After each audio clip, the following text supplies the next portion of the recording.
మహాత్మా గాంధీ దాని మీద కూడా విగ్రహం మీద కూడా అబద్దాలు ప్రచారం చేస్తున్నారు కదా. అది కట్టే ప్లేస్ ఆల్రెడీ టూరిజం కింద ఉంది, భూమి ఉంది, ఎవరి దగ్గర మనం సేకరించాల్సిన అవసరం లేదు, ప్రభుత్వ భూమి ఉంది. కానీ ఏదైతే వాటర్ బాడీలో ఉన్న భూమి వాళ్ళ దగ్గరికి పోయి మీరు రెచ్చగొట్టి మీరు కొట్లాడండి, మీరు చెయ్యండి అని చెప్పేసి మీరు చేస్తున్న వాళ్ళ సంగతి ఏదో తెలియదా?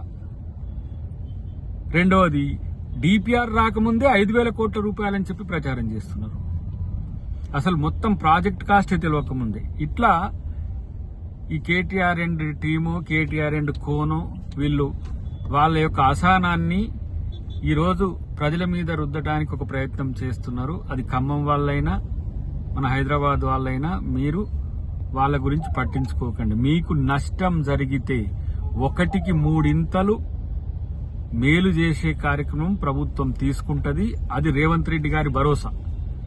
కాబట్టి భరోసా లేని నాయకులు, అసహనంతో ఉన్న నాయకులు, తెలంగాణను దోచుకున్న నాయకుల మాటలు మీరు వినకండి.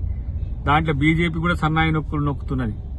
మరి ఎందుకో బీజేపీకి మరి ఇక్కడ మూసి కట్టడం ఇష్టం లేదు. వాళ్ళైతే సబర్వతి మీద కట్టుకోవచ్చు, లేదంటే యమున మీద కట్టుకోవచ్చు.